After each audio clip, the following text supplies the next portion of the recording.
Di channel XS1 dengan saya Joko. Ya, di sini adalah exitnya dari Cave Tabing di Kali Suci.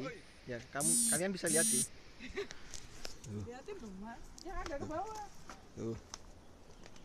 Nah tuh yang sebelah sana sampai sampai nah itu tuh aku selesai.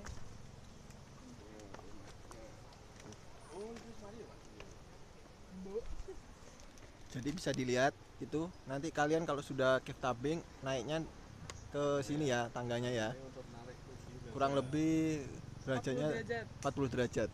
Yang di atas 70. Di atas Katulistiwa ya. Aku nak santai nak gini. Tuh. Kayaknya udah sampai sini aja ya.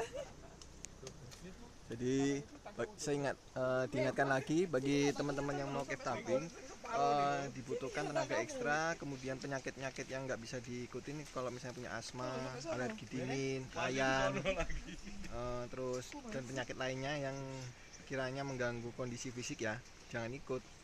Itu mas coba sampai bawah sana udah. Udah ini. Videonya cukup sampai di sini aja.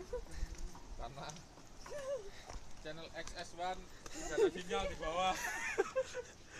Ini piknik sehat nih Ya. Ayo mas,